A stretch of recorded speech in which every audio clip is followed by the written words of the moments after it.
चलिए बुलेटिन की शुरुआत करेंगे बड़ी खबर के साथ।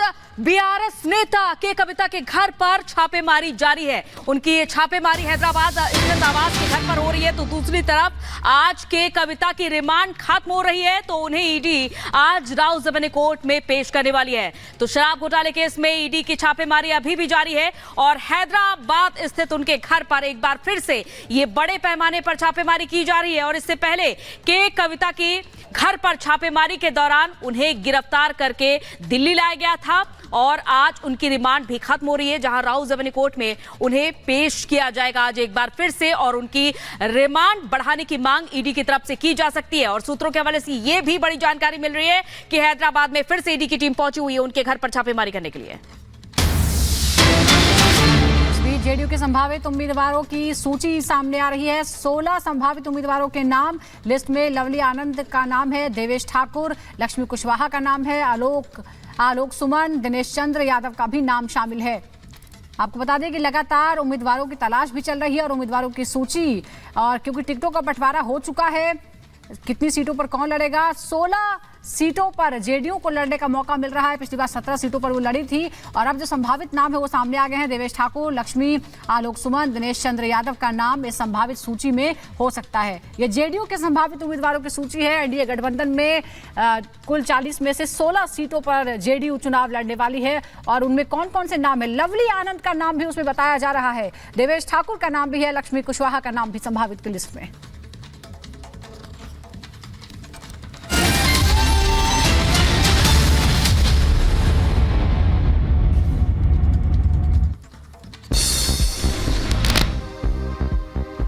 ईडी के आरोपों पर आम आदमी पार्टी का बयान, का घोटाले का पैसा कहां गया, हमारे पास कोई पैसा नहीं मिला। एक सवाल बार बार उठा, मनी ट्रेल कहां है।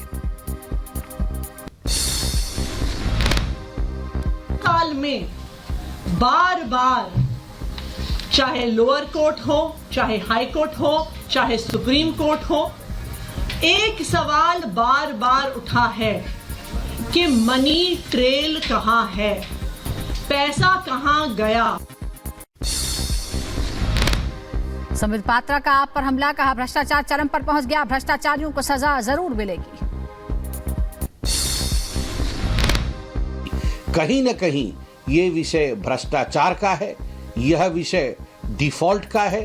बाबा साहेब अंबेडकर द्वारा बना हुआ भारत का संविधान हमेशा न्याय के साथ है, कभी भी अन्याय और भ्रष्टाचार के साथ नहीं है। गुलाब सिंह पर ईडी की छापेमारी पर बोले सौरभ भारद्वाज, का विपक्ष को जेल में डालना चाहती है बीजेपी, लोकतंत्र अब तानाशाही की राह पर। गुजरात के हमारे प्रभारी हैं गुलाब जी, आज उनके यहाँ छापा डाला गया है और मुझे पूरा यकीन है आने वाले दिनों में आम आदमी पार्टी और अपोजिशन पार्टी के कई बड़े नेताओं पे छापे मारे जाएंगे ताकि अपोजिशन चुप हो जाए। संजय राउत का बीजेपी पर हमला, कहा विपक्ष को परेशान कर रही है सरकार, देश में चल रही है तानाशाही, यहां पुतिन और रूस जैसा गुजरात पैटर्न। सुकेश चंद्रशेखर ने केजरीवाल को लिखी चिट्ठी, लिखा तिहाड़ क्लब में आपका स्वागत है। विधायक गुलाब सिंह के घर पर ईडी की रेड, दिल्ली के मटियाला से एमएलए हैं गुलाब सिंह। बंगाल में टीएमसी मंत्री चंद्रनाथ सिन्हा के आवास से 40 लाख रुपए कैश किए गए बरामद, ईडी ने मंत्री के फोन समेत कई अहम दस्तावेज भी किए जब्त, मंत्री को पूछताछ के लिए बुला सकती है ईडी। भूटान से स्वदेश रवाना हुए पीएम मोदी, हवाई जहाज तक पीएम मोदी को छोड़ने आए भूटान के पीएम। पीएम मोदी ने भूटान में अत्याधुनिक अस्पताल का किया उद्घाटन, भारत सरकार की मदद से किया गया अस्पताल का निर्माण, भूटान को 10,000 करोड़ की मदद का ऐलान भी किया गया। असम और नागालैंड पुलिस का साझा ऑपरेशन, नशीले पदार्थों की तस्करी के सरगना को किया गिरफ्तार। दिल्ली पुलिस और यूपी पुलिस को साझा ऑपरेशन में मिली सफलता, पुलिस ने मुठभेड़ के बाद बदमाश को किया गिरफ्तार, बदमाश पर कई मामले हैं दर्ज। यूपी के रायबरेली में त्योहारों को लेकर अलर्ट, खाद्य विभाग की छापेमारी से हड़कंप मच गया, 3 क्विंटल नकली खोया बरामद। उत्तर प्रदेश के बहराइच में आग का तांडव, गैस सिलेंडर के लीकेज होने से लगी भीषण आग, लाखों का सामान जलकर हुआ खाक। यूपी के फतेहपुर में रफ्तार का कहर अनियंत्रित होकर जीटी रोड पर पलट गई बस में सवार 25 यात्री जख्मी हो गए। रूस में आतंकी हमले पर बोला अमेरिका, कहा हमने रूस को किया था आगाह, हमले में यूक्रेन का हाथ नहीं। आतंकी हमले के आईएसआईएस ने हमले की जिम्मेदारी ली है, कहा हमलावर सुरक्षित अपने ठिकाने पर लौट गए। आतंकी हमले के बाद बढ़ाई गई सुरक्षा, मॉस्को में पूरी तरह रोकी गई ट्रेन सेवा, आतंकियों के छिपे होने का शक, एक संदिग्ध के पकड़े जाने की भी खबर। क्रॉकस सिटी में शामिल कथित हमलावरों की तस्वीरें सामने आई हैं। हमले के बाद हॉल को हमलावरों ने आग लगा दी। क्रॉकस सिटी हॉल पर हमले से पहले का फुटेज आया सामने, हमले से थोड़ी देर पहले का फुटेज सोशल मीडिया पर वायरल। मॉस्को के क्रॉकस हॉल में आतंकी हमले के बाद भयंकर मंजर दिखा। हमले में घायल हो सकते हैं किर्गिस्तान के 2 नागरिक, दूतावास ने दी जानकारी। क्रॉकस सिटी में कॉन्सर्ट हॉल में भारी तबाही, हमले में हॉल की गिरी छत, अधिकतर लोग गंभीर रूप से घायल हुए। रूस के पीटर्सबर्ग में गैलेरिया शॉपिंग सेंटर और थिएटर को करवाया गया खाली। हमले के बाद सुरक्षा के मद्देनजर खाली कराया गया शॉपिंग सेंटर।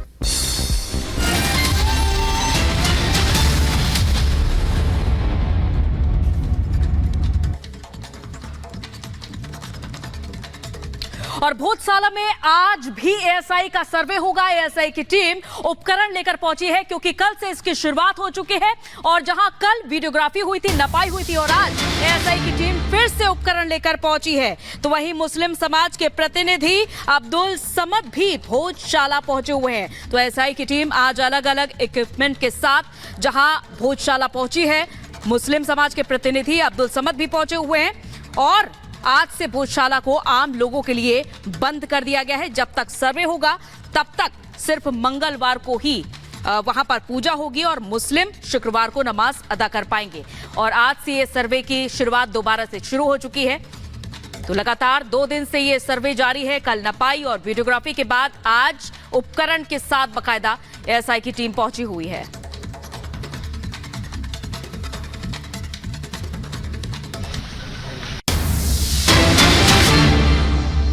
आम लोगों के लिए बंद कर दिया गया भोजशाला। आपको बताएं कि सर्वे के बीच सिर्फ मंगलवार और शुक्रवार को खुलेगा भोजशाला, क्योंकि अब यहाँ पर सर्वे शुरू हो गया है और ऐसे में ये तय हुआ है कि मंगलवार और शुक्रवार को खोला जाएगा, जिसमें मंगलवार को पूजा हो सकती है और शुक्रवार को यहाँ नमाज अदा की जा सकती है। एएसआई की टीम पहुंच गई है, अलग इक्विपमेंट के साथ भारी सुरक्षा बल भी यहाँ पर तैनात किया गया है। एएसआई सर्वे को लेकर के जिस तरीके से ऑर्डर आया और उसके बाद तुरंत सर्वे शुरू हो गया है। आज मुस्लिम समाज के एक प्रतिनिधि अब्दुल समद भी यहाँ पहुंचे हैं और भोजशाला को अब हालांकि आम लोगों के लिए बंद कर दिया गया है, लेकिन 2 दिन इसे खोला जाएगा, जिसमें मंगलवार को हिंदू यहां पर पूजा कर सकते हैं और शुक्रवार को मुस्लिम यहां पर नमाज अदा कर पाएंगे। एएसआई की टीम पहुंची हुई है अलग इक्विपमेंट के साथ, जिसकी तस्वीरें भी सामने आई हैं और इसी के साथ माहौल ना खराब हो, जिसके लिए पुलिस ने बड़ी संख्या में सुरक्षा बल को तैनात किया है। ये तस्वीरें आप देख सकते हैं, भोजशाला धार से ये तस्वीरें सामने आई हैं। हाईकोर्ट के आदेश के बाद अब एएसआई सर्वेक्षण कर रही है और हमारे सहयोगी अनूप इस वक्त हमारे साथ जुड़ गए हैं। अनूप, कल 2 राउंड का सर्वे किया गया था और आज बताया जा रहा है कि उपकरणों के साथ ये सर्वे किया जाएगा। हालांकि इस बीच मुस्लिम पक्ष सुप्रीम कोर्ट भी गया था, जहां से उन्हें झटका लगा। बिल्कुल, और देखिए कल जुमे की नमाज थी, उसकी वजह से 6 घंटे तक सर्वे हुआ था। सुबह टीम पहुंच गई थी, तड़के सुबह करीब 7:30 बजे। उसके बाद आज एक बार फिर टीम पहुंची। कल नमाज से पहले सर्वे को खत्म किया गया था और कहा गया था कि आज पूरी तरीके से सर्वे होगा। मेरे पीछे आप देख सकते हैं, यही है वो भोजशाला और जिसे मौला कलाम मस्जिद भी कहा जाता है। और कहा यह जा रहा है कि हिंदू पक्ष का दावा है कि ये पहले मां सरस्वती का मंदिर हुआ करता था, उसके बाद मुगल आक्रांताओं ने इसे तोड़ा और यहां पर दरगाह बना दी। इसी का लड़ाई चली आ रही देखिए, और लड़ाई जब कोर्ट पहुंची है, कोर्ट के बाद इंदौर खंडपीठ के आदेश के बाद एएसआई का सर्वे शुरू हुआ है। हालांकि एहतियातन देखिए सुरक्षा की व्यवस्था भी कर दी गई है। कल बहुत ज्यादा तादाद में नमाजी भी पहुंचे थे और आज से इस पूरे परिसर को आम लोगों के लिए बंद कर दिया गया है। देखिए पूरी तरह से बैरिकेडिंग लगाई गई यहाँ पे, और इसके अलावा यह भी कहा जा रहा है कि आज अंदर जो टीम पहुंची है अलग अलग इक्विपमेंट्स के साथ, और यह कहा जा रहा है कि हो सकता है खुदाई की जरूरत पड़ी तो खुदाई भी होगी, साइंटिफिक सर्वे भी होगा। जीपीआर तकनीक का भी इस्तेमाल किया जा सकता है। हिंदू पक्ष के 2 लोग अंदर हैं और कल मुस्लिम पक्ष का कोई पहुंचा नहीं था, लेकिन आज अब्दुल समद यहां पहुंचे हैं। एक पक्षकार यहां पहुंचा हुआ है और वो अभी अंदर है, लेकिन हाँ कोई जानकारी अंदर से मिल नहीं पा रही है। लेकिन सर्वेक्षण का काम शुरू हो गया है।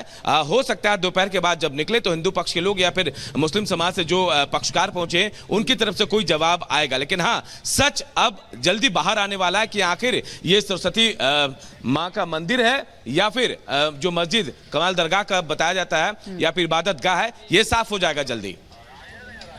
ये बड़ी बात आप कह रहे हैं कि जल्दी ये साफ हो जाएगा, लेकिन अभी जिस तरीके से यहाँ पर टीम पहुंची हुई है उसकी तस्वीरें हम लगातार दिखा रहे हैं। अनूप, ये भी समझना चाहेंगे कि कितने सदस्य हैं एसआई टीम के जो सर्वे शुरू हो रहा है उसमें, और किस तरीके से ये सर्वे आज रहने वाला है, कितने घंटे तक होने वाला है, क्या इसके बारे में कोई जानकारी?